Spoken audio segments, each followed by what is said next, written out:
You've noticed something, not recently, not today. You noticed it a while ago, maybe months, maybe longer. Something was off, something in the way things were moving around you, or not moving. Something in a person you love, something in a situation you're watching from the side. Something in yourself. You noticed it, and then you decided not to know. That's not a mistake, that's not an accident. That's a choice. A quiet, deliberate, fully conscious choice to take what you clearly saw and file it somewhere you wouldn't have to look at it every day. You told yourself you needed more information. You told yourself it wasn't your place. You told yourself things have a way of working themselves out. You told yourself you were probably overreacting, but you weren't overreacting. You were reacting exactly right. Your instincts were calibrated. Your read was accurate. The thing you felt in your chest when you first saw it, that tightening, that stillness, that quiet alarm that didn't make noise but made everything feel slightly wrong. That was correct. You just chose not to trust it. This is where most people stop listening. Don't. There is a particular kind of cowardice that doesn't look like cowardice. It doesn't look like running. It doesn't look like fear. It looks like patience. It looks like wisdom. It looks like emotional maturity. It wears the face of a person who has learned not to overreact, not to interfere, not to project. It sounds like, I'm giving it time. It sounds like, I don't want to push too hard. It sounds like, I could be wrong. And those sentences are not lies. That's what makes them so dangerous. They are true enough to be believable and false enough to be deadly, because buried underneath every single one of them is the same sentence, the one you never say out loud. I don't want to deal with what happens if I'm right. That's it. That's the whole mechanism, not confusion, not uncertainty. Fear of confirmation. You already knew. You just needed yourself to not know. So you built a structure of reasonable-sounding sentences around the thing you saw, and you lived inside that structure, and you called it being careful.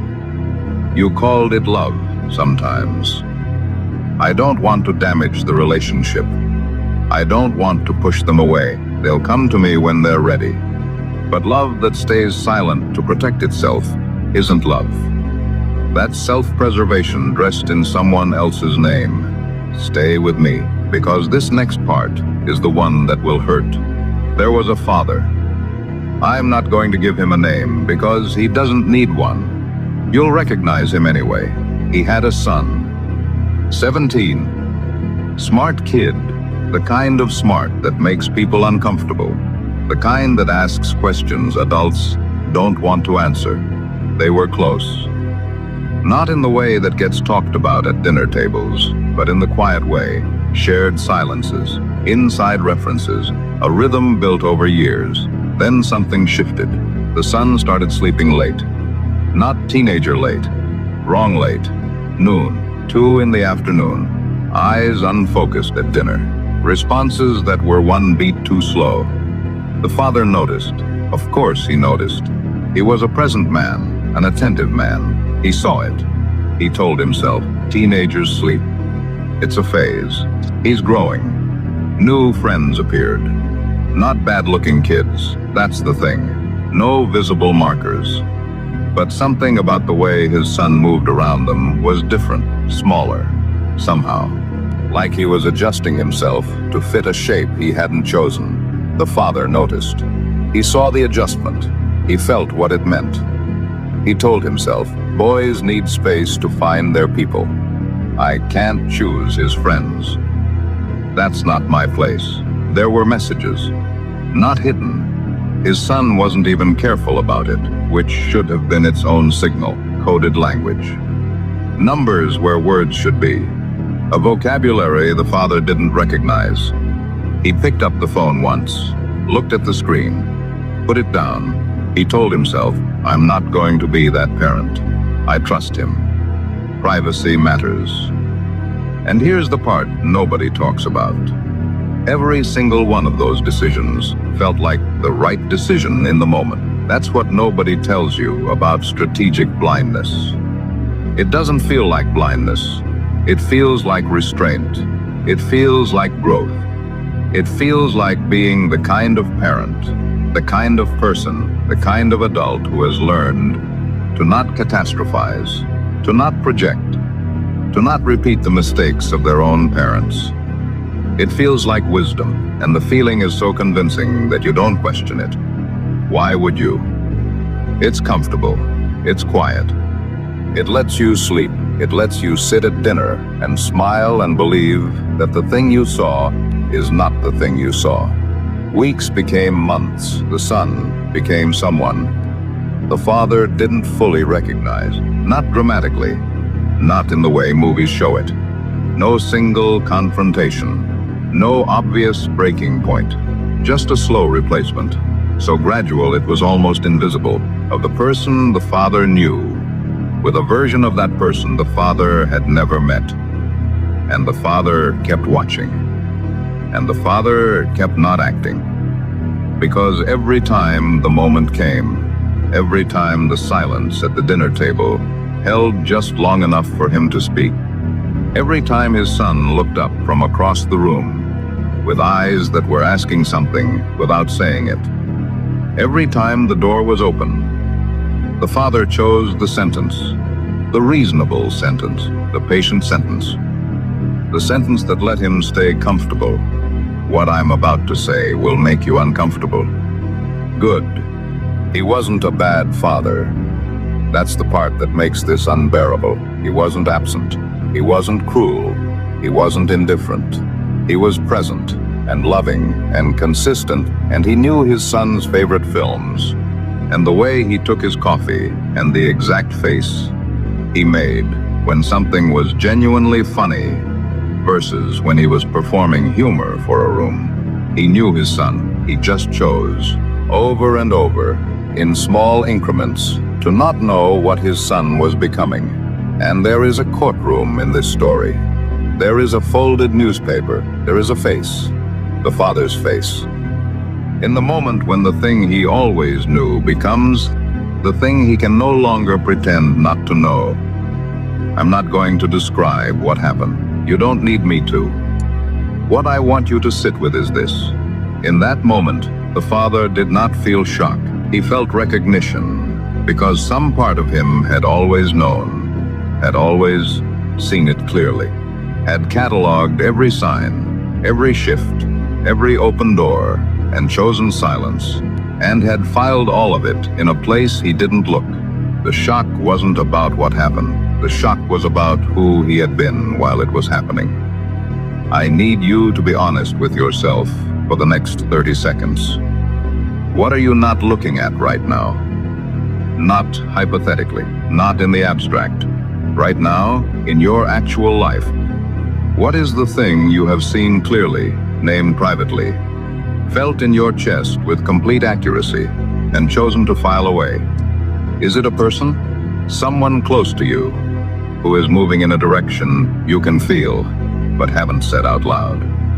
Someone whose eyes have changed, whose rhythm has shifted, whose version of themselves is slowly being replaced by something you don't recognize.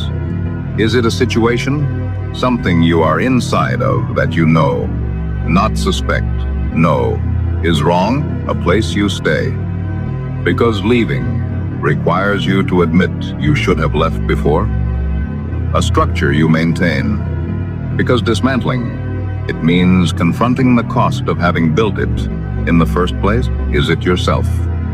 The version of you that you keep describing as getting there. The habits you have diagnosed perfectly and treated with nothing. The patterns you can explain to other people in precise clinical language. Because explaining them is easier than ending them. The future you reference constantly as the place where the real version of you lives.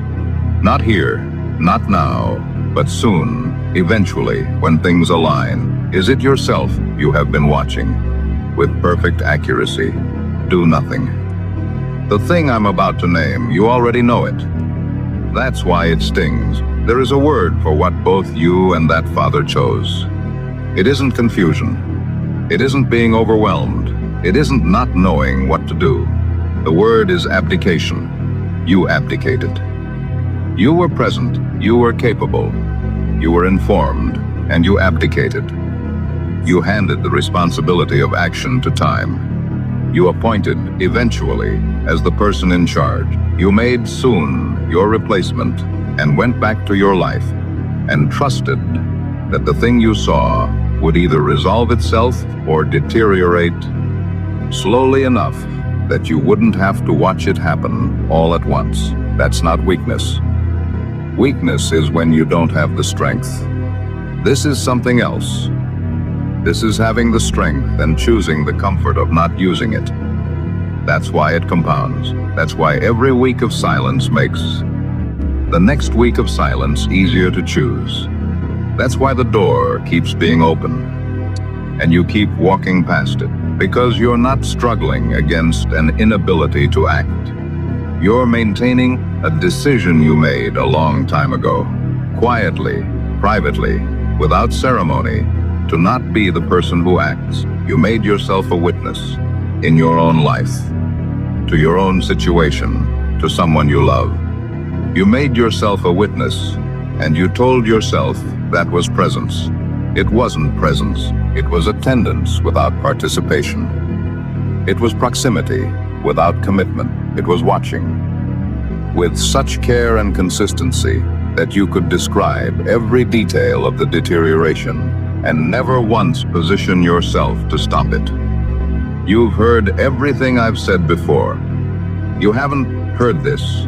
The father in that courtroom, the one with the folded newspaper and the face that had just run out of sentences.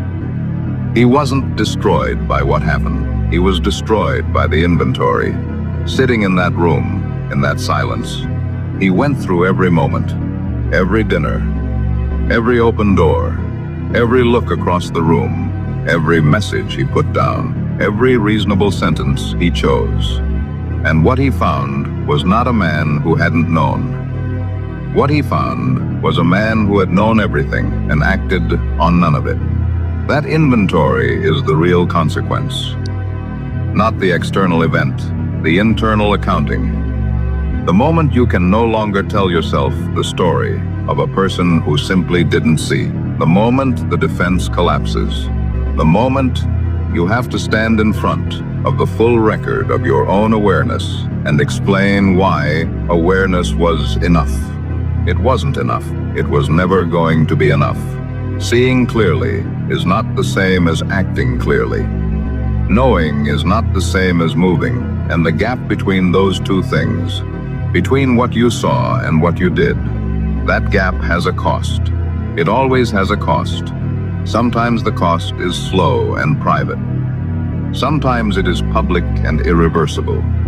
But the cost is always real, and the gap is always yours. Here is the part that separates what you do next from what you've always done. You noticed something. That's where this started. That's where I began, because that's where you already were when you pressed play. You were already carrying the weight of something seen and unfiled, something known and unacted on, something that lives in the part of you that doesn't get quiet at night. You noticed it, and now you have a choice. Not the choice you've been offering yourself. Not the slow, comfortable, reasonable-sounding choice between acting now and acting soon. That's not a real choice. Soon is not a time. Eventually is not a plan. When things are clearer is not a condition. It's a sentence you will be able to say for the rest of your life if you allow yourself to keep saying it. The real choice is this. Do you keep being a witness, or do you become a participant? Do you keep cataloging, or do you move? Do you keep building reasonable sentences around the thing you see? Or do you finally say, out loud, to yourself first, and then to whoever needs to hear it, I see this. I have always seen this, and I am no longer willing to perform the theater of not knowing. That's not inspiration. I'm not offering you a feeling. Feelings pass. Feelings have been passing for months while you watched and waited and filed and reasoned. I'm offering you an instruction. Act on what you know, not on what you're sure of, not on what you can prove, not on what is comfortable to acknowledge, on what you know, in your chest, in the quiet, in the part of you that has never once been wrong about this and has simply been overruled by the part of you that needed to sleep. You noticed something, not recently, not today. You noticed it a while ago. The only question that has ever mattered is what you are going to do now that you can no longer pretend you didn't. The father folded the newspaper. He didn't speak. There was nothing left to say. You still have time to speak. Use it.